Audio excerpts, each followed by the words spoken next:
Level 10 Battle Royale. 5 players. The Moon Druid casted Conjure animals with a 5th level spell slot, and chose 16 giant owls to appear 90 feet overhead. Commanded each owl to fly up to 60 feet, dash up another 60 feet, then drop on the other players for a dex save, or 10d6 bludgeoning damage per owl. Optional falling rules from Tasha's, hitting us each for up to 40d6. Everyone except the barbarian failed enough saves to go down. Then, as a bonus action, he wild-shaped into a giant badger and burrowed into the ground. Round 2. He pops out of wild shape and does the same thing. 16 owls on the barbarian, wins. This session was 20 minutes. I'm not joining random tables doing PvP again. Edit. Someone pointed out Conjure animals has a range of 60 feet, not 90. So it would have resulted in 96 per falling owl instead of 10d6. Doesn't change the outcome. In D&D, player classes are not balanced around PvP, which can still be fun regardless, especially in tense situations that might warrant the party turning against each other after a big decision. But that requires the players who signed up for it know what they're getting into. And what they're definitely not getting into is a druid looking up min-max videos like TTRPGs are a fucking video game, so they can feel the ever-slow slight tingle in their pants as they ruin an experience for an entire table. I cast 16 crows that eat this druid's eyeballs on a failed save. Now make a DC 85 dexterity saving throw, or I'll come to your house with a weapon. My name is Jacob Crow, and welcome to the Crow's Perch, where each week I summon the will to dive into Reddit's most horrifying tabletop gaming stories. And today, we have quite a few stories to tell. You've probably seen employers with rather unrealistic hiring expectations. Here's this entry-level job that requires 3 degrees and at least 20 years of experience, hiring those between the ages of 25 to 30 years old. Yeah, unless you're a child prodigy, you probably aren't getting that job. But imagine, if you would, that someone would apply those same standards in order for you to join their tabletop game. So, without further ado, let's pad our resumes as we gather up a murder and dive into this story. I really love TTRPGs. It is one of my main forms of hobby, and when I am not working or sleeping, I am mostly doing TTRPGs as my main form of entertainment, and passing the time. At the current moment, I am partaking in about 2 weekly live session games, where I have to wake up at 6 a.m. in the morning to play, to not conflict with my work schedule, and 2 play-by-post games actively every single week. I say this not to do some nerdy geek brag, but to emphasize it takes a lot for me to feel a game is overbearing and overwhelming. But here it is. I have to start off by saying that the DM and players of this game are damn dedicated and impressive, and I hold no ill will towards the other players who seemed like really nice people. Even for the DM, who was abrasive and entitled, she ran a super high-effort game. I joined a 5e game, advertising a play-by-post style game, looking for dedicated players who could write and be active. The world the DM built was full of lore, gods/pantheons, various kingdoms, races, and she had several long descriptions one might find in an official world-setting book. I took the time to read through it, and gave the DM my character idea, which she said would fully go through with me when the current combat the current party was fighting in was over. This combat took 2 months to finish, not because the fight was super big or complicated by any means, but because each player and DM would write multiple paragraphs for a single turn action, and because of how much description they would put in. They would only go through a single turn action in a day, before waiting for the next multi-line paragraph to be posted. The gunslinger moved 20 feet and shot her pistol. It was at minimum 3 paragraphs of description of her doing that simple action. In my opinion, it sort of felt forced, because the writers were going way too much into detail. making multiple unnecessary analogies. And then overall, the post felt way too overdramatic when they were fighting simple golems. Again, credit where credit's due. That's a lot of dedication. But it also had the effect of turning what seemed to me, from my estimations, a fight that could be done in 1 to 2 hours via a live session into a 2-month-long play-by-post fight.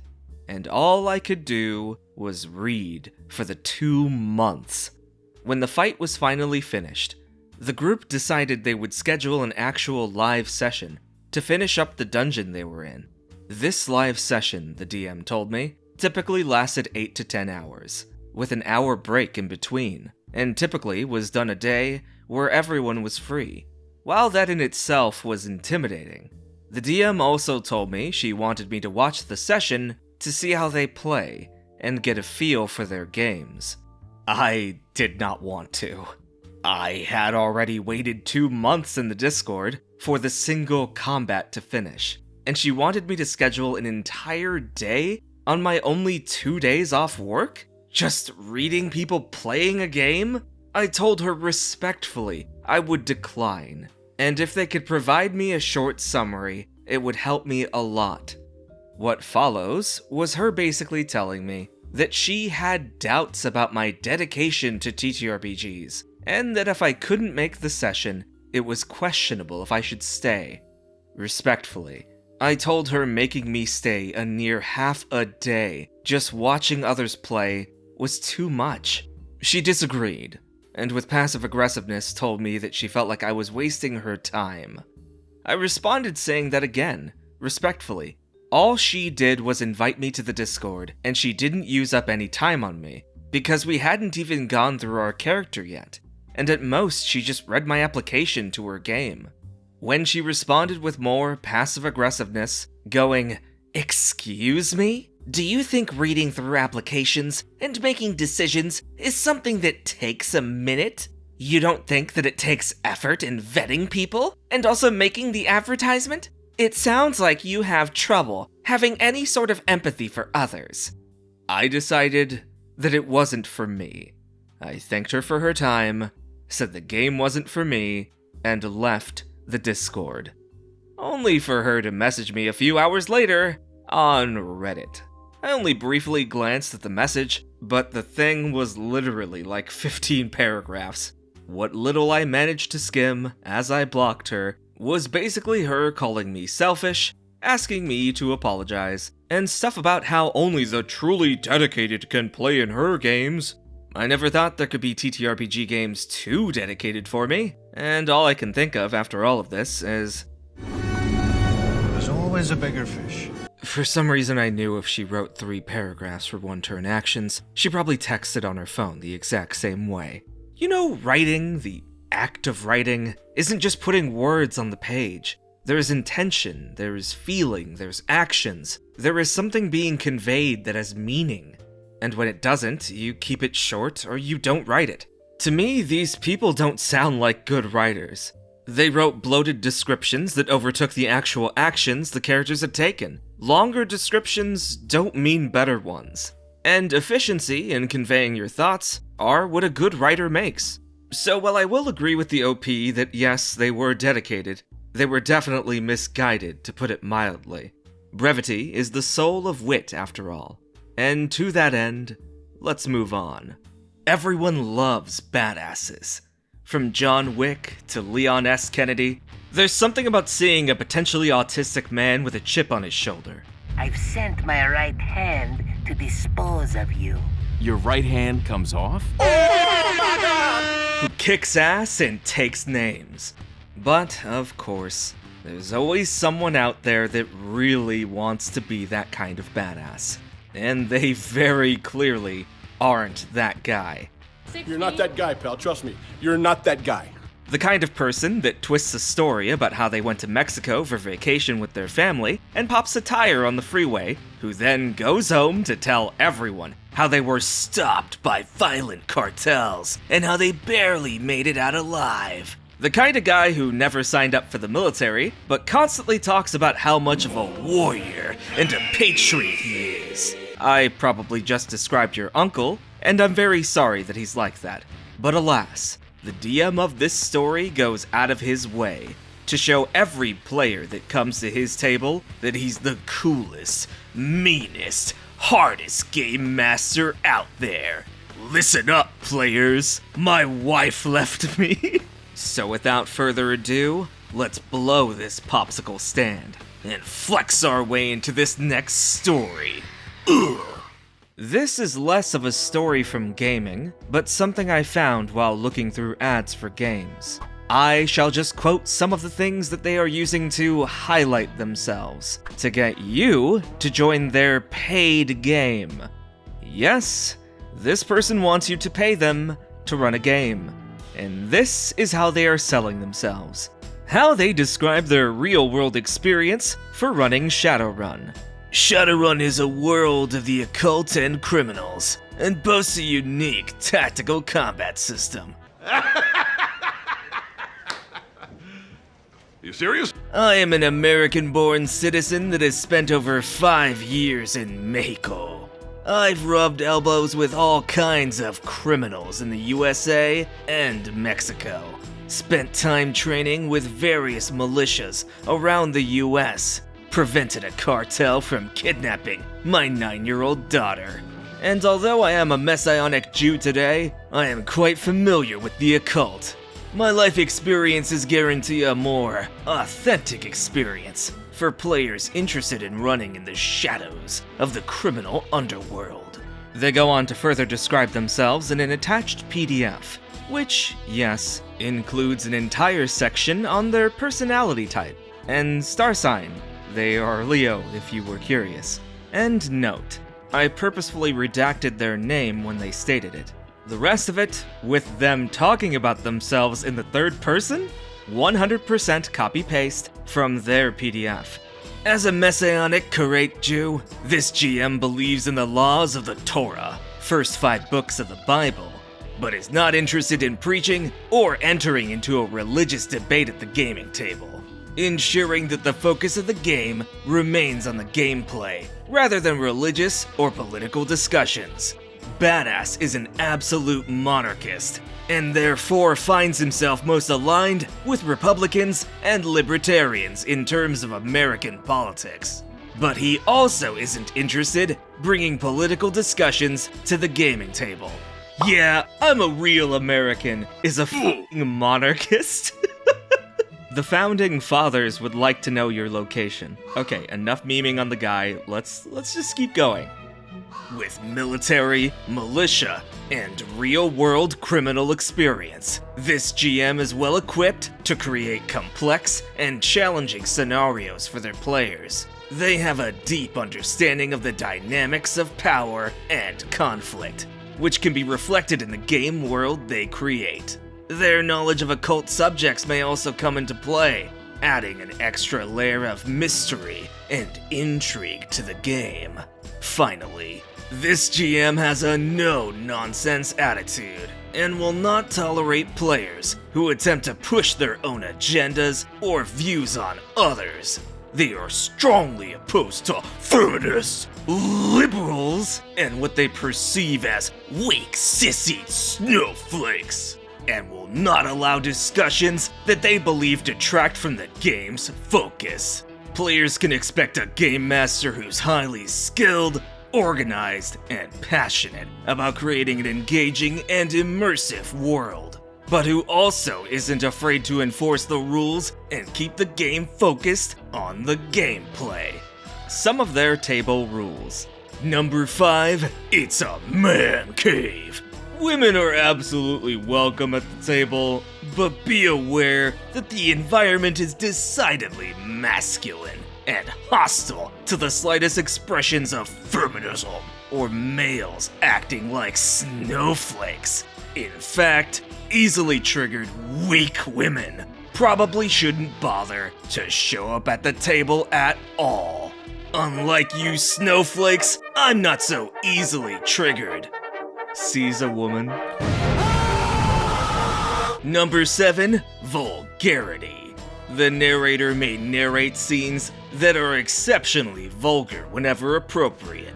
As a heterosexual male, however, I have no interest in hearing about a fellow male's climatic experiences. Example, vulgarity, when I first saw the trailer for the latest installment of Star Wars.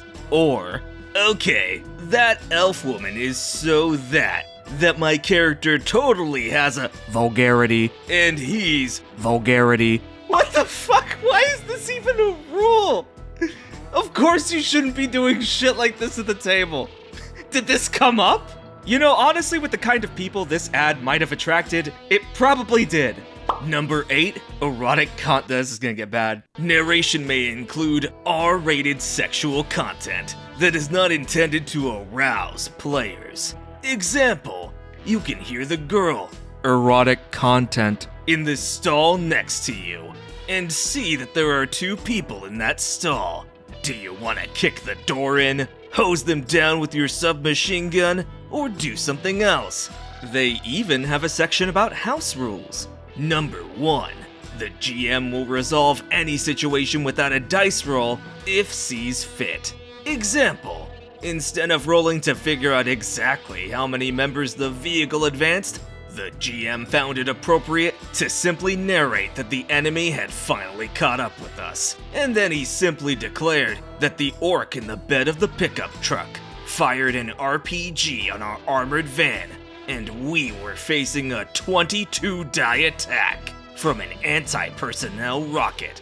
And he did that without rolling any dice. Number 2, the GM may invent completely new rules and dice rolls on the fly, and even use dice that are normally not used in the game, such as a D100 in Shadowrun when the game only calls for using 6-sided dice. All in all, I hope you folks get as much of a laugh out of this as I did. And yes, I have the links to all of it. I just wish I had the creative chops to make something like this up. I'm not going to post them publicly, but I'm also not going to say it is hard to find on Roll20. Just a couple boys, couple bros hanging out, talking about how masculine they are. Just a couple guys, couple of strong men, shirtless maybe, all in a man cave, hanging out, having a little laugh, maybe a little kiss. No girls allowed. I don't know what you guys do. I'm just a sissy snowflake. I don't know what you do when you hang out shirtless in the man cave. But personally, I'm glad to see that Sneeko found a new hobby in tabletop gaming. Just remember that guns in Shadowrun reload with magazines, not clips. And that will be all for today's stories. And if you like today's stories, be sure to fire on that like button and slice through that subscribe button. Made it this far, why not leave a comment? And if you can't think of a comment, leave the comment, Man Cave. That way I know you made it to the end of today's video.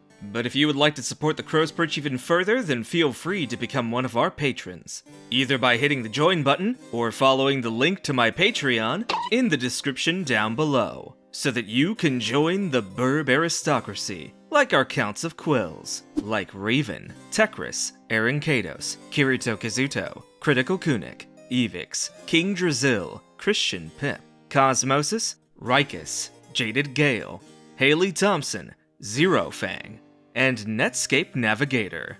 Well, but if you want to pay $5 instead, you could become a Baron of Beaks, like Jonathan Fenton, Miss Tiger Beans, New Haven RP, Kieran Slater, Valley Sun, Running Bear 2525, Ginga Ninja, Hailey McAuliffe, Brittney Marrs, Rathiana the Nerd, Sara Warren, Specter Spark, Ars Torok, Ghost Legan, Mr. Hypocritical, Jesse Shodell, Kuntos Weasel, Techblog, Chorestor, Cardus Spawn, Jester King, Lord Rend, Wormy, Den of the Drake, McYeatley, and of course, Anya.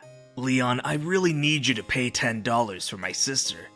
I don't know where I'm going with this one. I'm just gonna read the names. Remus, Repetitive Debug, Elf, Grunt, Craycard, Kive Mind, The School Bus, Quinn, Jarrett Sewer, Blues Otters, Doc Salty 96, Matthew Mo Queenie, and Acroth. And with all of that out of the way, I'll see you next time as the crow flies.